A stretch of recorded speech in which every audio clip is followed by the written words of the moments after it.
UP मदरसा act को supreme court से मान्यता मिल चुकी है। सुप्रीम कोर्ट ने हाई कोर्ट का फैसला खारिज कर दिया है। आपको ये जानकारी दे दें कि हाई कोर्ट ने दरअसल मदरसा एक्ट को खारिज किया था, लेकिन उसे असंवैधानिक ठहराया था। अब सुप्रीम कोर्ट ने हाई कोर्ट के फैसले को खारिज कर दिया है। ये बड़ी खबर इस वक्त आपको बता रहे हैं। हाई कोर्ट ने संवैधानिक के मौलिक ढांचे के खिलाफ बताया था और यूपी मदरसा एक्ट संवैधानिक रूप से सही है, ये सुप्रीम कोर्ट की ओर से कहा गया। मदरसा एक्ट संविधान का उल्लंघन नहीं है। हाई कोर्ट का फैसला सही नहीं था। ये बड़ी अपडेट इस वक्त आपको दे रहे हैं। तो फिलहाल देखिए किस तरह इस पूरे मामले को लेकर के जैसे सुप्रीम कोर्ट ने अपना फैसला सुनाया, इस पूरे मामले में इस वक्त ये जानकारी आपको दे दें कि मदरसा एक्ट को लेकर के सुप्रीम कोर्ट ने अपना फैसला सुनाते हुए ये कहा है कि जो हाई कोर्ट की ओर से फैसला दिया गया था वो सरासर ठीक नहीं था और इसी वजह से उसे खारिज कर दिया गया और सुप्रीम कोर्ट की ओर से इसे अब वैधता मिल चुकी है। तो फिलहाल ये बड़ी जानकारी, बड़ा अपडेट है ये इस पूरे मामले को लेकर के जानकारी आपको दे रहे हैं कि किस तरह इस वक्त सुप्रीम कोर्ट की ओर से जब ये फैसला सामने आया है, एक राहत बड़ी खबर इसे जरूर माना जा सकता है मदरसा बोर्ड के लिए, क्योंकि मदरसा एक्ट को लेकर के लगातार कई सवाल इससे पहले भी खड़े किए जा चुके थे।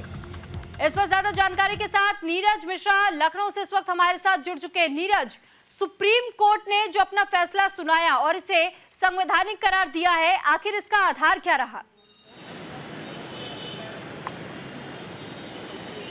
जी देखिए, एक बड़ा फैसला है सुप्रीम कोर्ट का कि अब उत्तर प्रदेश मदरसा बोर्ड एक्ट को संवैधानिक सुप्रीम कोर्ट ने घोषित किया है।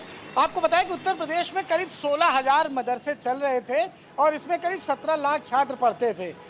हाई कोर्ट में जब ये मामला गया इस मदरसा बोर्ड को लेकर, तो 5 मार्च को हाई कोर्ट की लखनऊ बेंच ने इसे असंवैधानिक घोषित किया था और कहा था कि जो छात्र जो स्टूडेंट इसमें पढ़ रहे हैं उनका एडमिशन सामान्य स्कूलों में कराया जाए। तो इसके विरोध में लगातार बातें हो रही थी, विपक्ष भी इस मामले में हमलावर था और जब ये मामला सुप्रीम कोर्ट में गया तो 5 अप्रैल को सुप्रीम कोर्ट ने इस मामले पर रोक लगा दी थी, इस फैसले पर रोक लगा दी थी और उसके बाद फैसले को सुरक्षित रख लिया था।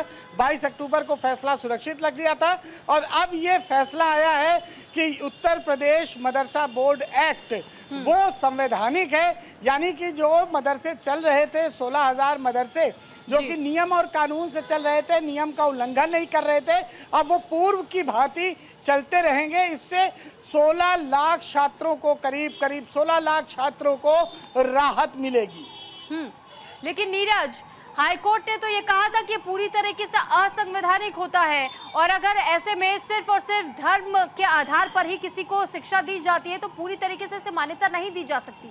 आप धर्म की शिक्षा दीजिए, लेकिन धर्म के साथ साथ में बाकी स्कूलों से जुड़ी हुई वो पढ़ाई भी करवानी चाहिए ताकि और अधिक शिक्षा उन्हें मिल सके। और इसी वजह से तालीम की जगह, मदरसे की तालीम की जगह उन्हें स्कूलों में भी तालीम मिलनी चाहिए और ये एक आधार रखा था हाई कोर्ट ने। सुप्रीम कोर्ट ने कहा कि पूरी तरीके से संवैधानिक है, धर्म की भी शिक्षा मिलनी चाहिए। ये अपना एक खुद का हक होता है कि आपको किस प्रकार की शिक्षा हासिल करनी है, कैसी शिक्षा आपको ग्रांट करनी है। और 17 लाख क्योंकि छात्रों का सवाल था, तो ऐसे में ये बड़ा फैसला इस वक्त माना जा रहा है।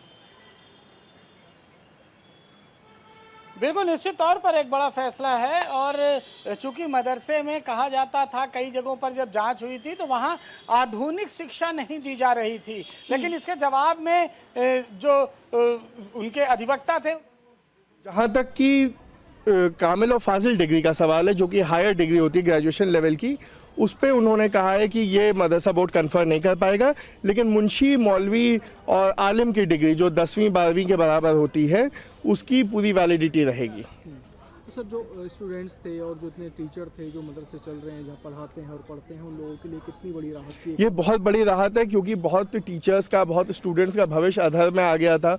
हाई कोर्ट ने यह भी ऑर्डर दिया था कि इनको स्कूलों में लेके जाइए, मदरसे के बजाय इनको सरकारी स्कूलों में वो कीजिए। यूपी में सरकारी स्कूलों के हालात हम सबको पता है, साथ ही साथ इतने सरकारी स्कूल भी नहीं हैं और मदरसा अपने आप में, हम उर्दू से हट के अगर उसका ट्रांसलेशन देखें तो उसका मतलब ही स्कूल ही होता है। तो वो जो भविष्य आधार में लटक गया था, अब उस पर एक फाइनल निर्णय आ गया है और उनके लिए भी और मदरसा बोर्ड की तरफ से भी वी वेलकम द डिसीजन। जो दूसरे बोर्ड हैं जैसे CBSE कह लें या CSE कह लें और मदरसा बोर्ड है, उसकी एजुकेशन का जो पैटर्न है आप उसे किस तरीके से देखते हैं? दोनों सेम है या डिफरेंट? जी, हम जो मदरसा बोर्ड ने जो प्रिस्क्राइब किया है जो करिकुलम, वो NCERT और यूपी बोर्ड के बराबर है, जहाँ तक कि इंग्लिश, हिंदी, साइंस, मैथमेटिक्स इन सब का, ज्योग्राफी इनका सवाल है। बस एक अलग से इस्लामिक इंस्ट्रक्शन दिया जाता है जो कि एक संवैधानिक अधिकार है जनता का, जो मुस्लिम है ख़ास करके उनका, कि वो उसकी एजुकेशन पाएँ, तो उसको मेंटेन किया हुआ है और उसमें कोई बदलाव नहीं है। तो जैसे कि आपने फैसला सुना, तो सुप्रीम कोर्ट ने अपने फैसले में क्या खास बात कही, क्या आधार दिया, क्या उनका? देखिए, अभी डिटेल जजमेंट आएगा, अभी प्रोनाउंसमेंट ही हुआ है और प्रोनाउंसमेंट में उन्होंने सीधा पूरी तरह से उस जजमेंट को सेट असाइड किया है, कहा है कि वो सेकुलरिज्म के कॉन्सेप्ट के विपरीत नहीं है और हम इस फैसले का बहुत वेलकम करते हैं। तो नीरज लगातार हमारे साथ बने हुए। नीरज, देखिए अभी हम इस पर चर्चा कर ही रहे थे, तब तक वकील का जो बयान सामने आया है और वकील ने ये कहा है कि जो फैसला दिया गया सुप्रीम कोर्ट की ओर से, इसमें जिस तरीके से मदरसा एक्ट बोर्ड अब तक काम कर रहा था, जैसी वो शिक्षा दे रहा था बच्चों को, वो अपनी शिक्षा को जारी रखेंगे, उसमें कोई बहुत बड़ा बदलाव नहीं किया जा रहा है। बिल्कुल निश्चित तौर पर देखिए जो फैसला आया है, अभी डिटेल में वो फैसला देखना पड़ेगा आखिर किन किन चीज़ों को दिशा निर्देश दिया गया है, क्योंकि उत्तर प्रदेश सरकार ने मदरसों की जांच भी कराई थी और उसमें तमाम तरह की जो खामियां निकली थी और उसके बाद ये पूरा मामला काफ़ी सुर्खियों में रहा करीब 6 से 7 महीने। और ये मामला जब हाई कोर्ट पहुंचता है तो हाई कोर्ट में भी ये कहा गया कि ये अवैध हैं, इनको अवैध तरीके से इन्हें घोषित किया गया, जिसके बाद तमाम छात्रों और जो शिक्षक थे उनका भविष्य अधर में हो गया था। पूरे मामले को फिर सुप्रीम कोर्ट ले जाया गया, जहां पर सुप्रीम कोर्ट ने 5 मार्च को इस पर रोक लगा दी थी और उसके बाद पूरे मामले को सुनने के बाद अब इस फैसले को दिया है कि उत्तर प्रदेश मदरसा बोर्ड एक्ट संवैधानिक है और पहले की तरह अभी वो चलते रहेंगे। जो 17,000 के करीब 17 लाख के करीब जो छात्र इसमें पढ़ते हैं उनको काफ़ी राहत है और शिक्षकों को भी काफ़ी राहत मिली।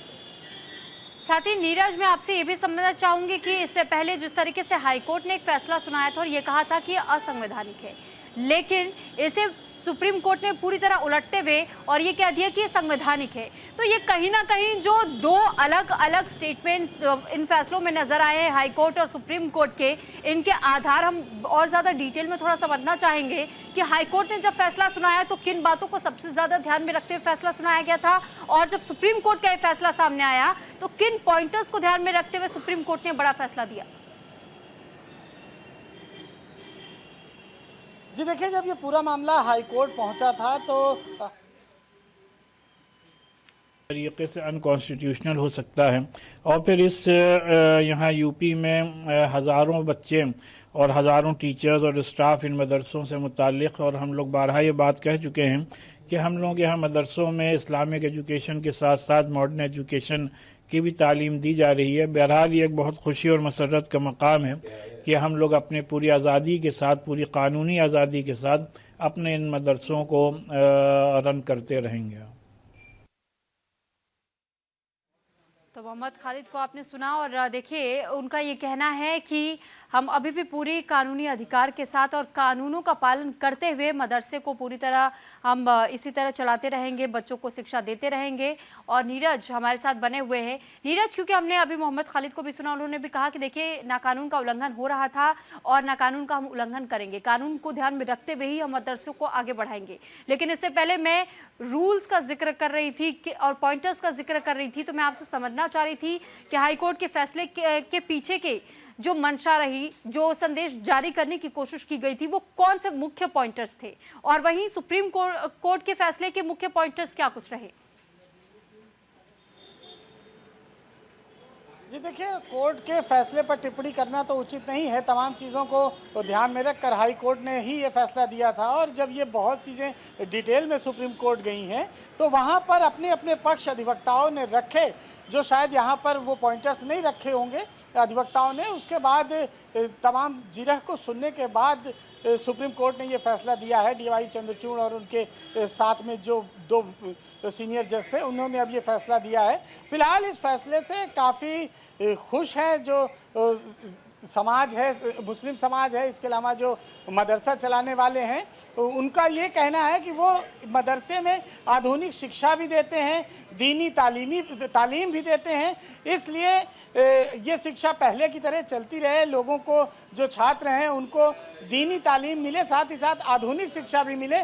तो ये पूरे देश में उत्तर प्रदेश की पुलिस का रिकॉर्ड सबसे ख़राब है। गोयल साहब, जो मुकुल गोयल थे डीजीपी, उनको भारतीय जनता पार्टी ने कहा कि वो निकम्मा डीजीपी है, इनकॉम्पिटेंट है, और आपने उनको हटा दिया। तब से हम देख रहे हैं कि सूबे में 2.5 साल से इंचार्ज डीजीपी बनते रहे हैं। जो